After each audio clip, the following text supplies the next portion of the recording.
विंता नंदन करुण जब अंडा फोड़कर बाहर निकले तब नवजात शिशु की अवस्था में ही उन्हें आहार ग्रहण करने की इच्छा हुई। वो भूख से व्याकुल होकर माता विंता से बोले, माँ, मुझे कुछ खाने को दो।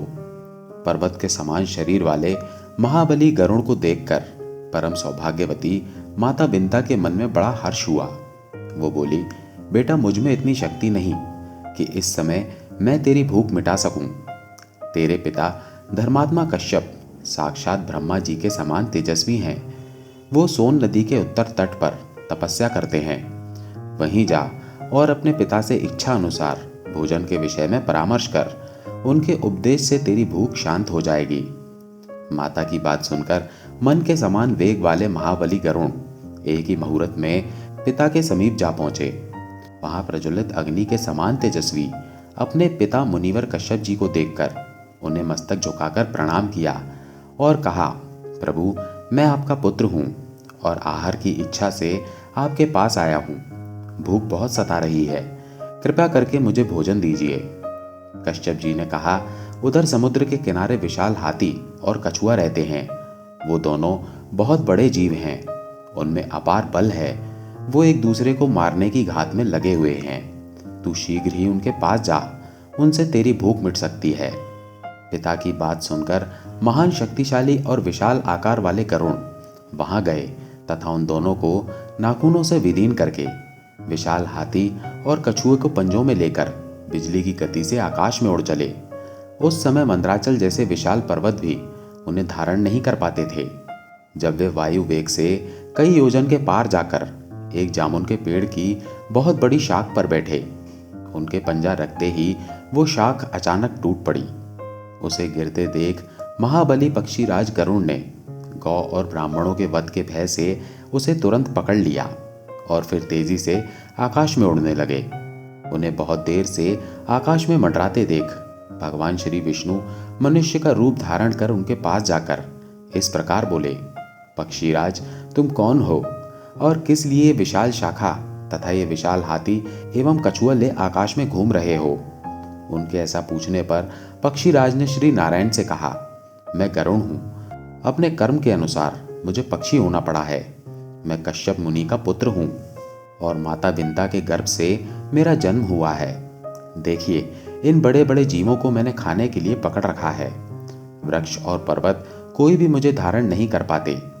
अनेक योजन भ्रमण के पश्चात एक विशाल जामुन का पेड़ देखकर इन दोनों को खाने के लिए उनकी शाखा पर बैठा था, किंतु मेरे बैठते ही वो शाखा अचानक टूट गई। ब्राह्मण और गौवध के डर से इसे भी लिए डोल रहा हूं। अब मेरे मन में विचार हो रहा है कि क्या करूं, कहां जाऊं और कौन मेरा वेग सहन करेगा।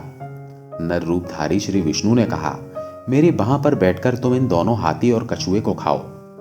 गरुड़ ने कहा, बड़े बड़े पर्वत भी मुझे धारण करने में असमर्थ हो रहे हैं, फिर तुम मुझ जैसे महाबली पक्षी को कैसे धारण कर सकोगे? भगवान श्री नारायण के सिवा दूसरा कौन है जो मुझे धारण कर सके? तीनों लोकों में ऐसा कौन सा पुरुष है जो मेरा भार सह लेगा? श्री विष्णु ने कहा, पक्षी श्रेष्ठ, बुद्धिमान पुरुष को अपना कार्य सिद्ध करना चाहिए। इस समय तुम अपना कार्य करो। कार्य समाप्ति के पश्चात निश्चय ही मुझे जान लोगे। गरुड़ ने उन्हें महान शक्ति संपन्न देख मन ही मन कुछ विचार किया और फिर उनकी विशाल भुजा पर गरुड़ के वेग पूर्वक बैठने पर भी उनकी भुजा कांपी नहीं। वहां बैठकर उन्होंने उस शाखा को तो पर्वत के शिखर पर डाल दिया और हाथी तथा कछुए का भक्षण किया। इसके बाद वे श्री विष्णु से बोले, तुम कौन हो और इस समय तुम्हारा कौन सा प्रिय कार्य करूं? भगवान श्री विष्णु ने कहा, मुझे नारायण समझो, मैं तुम्हारा प्रिय करने के लिए यहाँ आया हूँ। ये कहकर भगवान ने उसे विश्वास दिलाने के लिए अपना रूप दिखाया। मेघ के समान श्याम विग्रह पर पीतांबर शोभा पा रहा था। चार भुजाओं के कारण उनके ये दर्शन बड़े मनोरम थे। हाथ में शंख, चक्र, गदा और पद्म धारण किए श्री हरि का दर्शन करके गरुड़ ने उन्हें प्रणाम किया और कहा, पुरुषोत्तम, बताइए मैं आपका कौन सा कार्य करूं? श्री हरि विष्णु ने कहा, सखा, तुम बड़े शूरवीर हो, अतः हर समय मेरा वाहन बन के रहो। ये सुनकर पक्षियों में श्रेष्ठ गरुड़ ने भगवान से कहा, देवेश्वर, आपका दर्शन करके मैं धन्य हुआ। मेरा जन्म सफल हो गया प्रभु। मैं माता पिता की आज्ञा लेकर आपके पास आऊंगा। तब भगवान ने प्रसन्न होकर कहा, पक्षीराज, तुम अजर अमर बने रहो। किसी भी प्राणी से तुम्हारा वध ना हो। तुम्हारा कर्म और तेज मेरे समान हो। सर्वत्र तुम्हारी गति हो। निश्चय ही तुम्हें सब प्रकार के सुख प्राप्त हों। तुम्हारे मन में जो जो इच्छा हो सब पूर्ण हो जाए। ऐसा कहकर भगवान श्री विष्णु तत्काल अंतर्ध्यान हो गए। गरुण ने भी अपने पिता के पास जाकर ये सारा वृतांत कह सुनाया। गरुण का वृतांत सुनकर उनके पिता महर्षि कश्यप मनी मन बहुत प्रसन्न हुए और अपने पुत्र से इस प्रकार कहा, हे खग श्रेष्ठ, मैं धन्य हूँ। तुम्हारी कल्याणमयी माता भी धन्य है। माता की कोख तथा ये कुल जिसमें तुम्हारे जैसा पुत्र उत्पन्न हुआ सभी धन्य है। जिसके कुल में वैष्णव पुत्र उत्पन्न होता है वो धन्य है। वो वैष्णव पुत्र पुरुषों में श्रेष्ठ है तथा अपने कुल का उद्धार करके श्री विष्णु का आशीष प्राप्त करता है। अनेकों तपस्या करके तथा भांति भांति के धर्म और यज्ञों का अनुष्ठान करके भी देवता लोग भगवान विष्णु को नहीं पाते, किंतु तुमने उन्हें प्राप्त कर लिया। तुम धन्य हो। इसके बाद महर्षि कश्यप ने गरुण से कहा, तुम्हारी माता सौत के द्वारा घोर संकट में डाली गई है, उसे छुड़ाओ। माता के दुख का प्रतिकार करके देवेश्वर भगवान विष्णु के पास जाना। इस प्रकार श्री विष्णु से महान वरदान पा और पिता की आज्ञा लेकर गरुण अपनी माता के पास गए और हर्षपूर्वक उन्हें प्रणाम करके सामने खड़े हो उन्होंने पूछा, माँ बताओ, मैं तुम्हारा कौन सा प्रिय करूं? कार्य करके मैं भगवान विष्णु के पास जाऊंगा। ये सुनकर सती विंता ने गरुण से कहा, बेटा, मुझ पर महान दुख आन पड़ा है, तुम उसका निवारण करो। बहन कद्रु मेरी सौत है।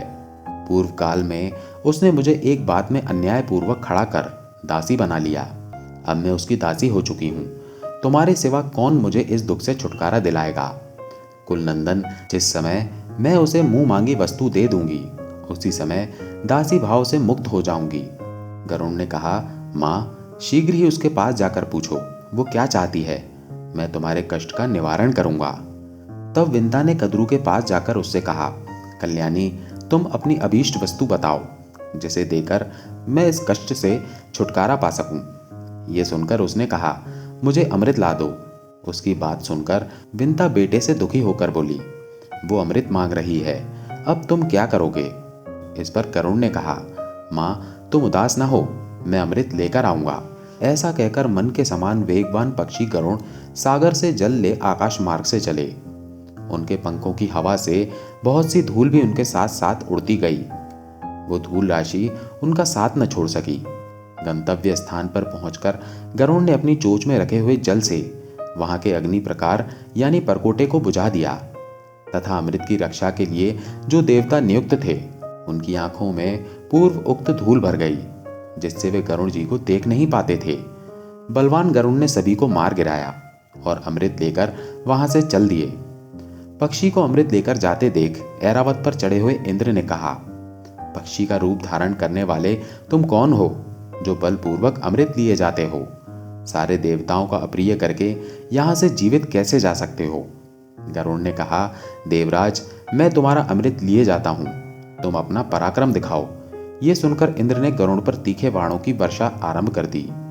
गरुण ने भी अपने वज्र के समान तीखे नाखूनों से ऐरावत हाथी को घायल कर डाला। तब इंद्र ने क्रोधित होकर उन पर वज्र का प्रहार किया।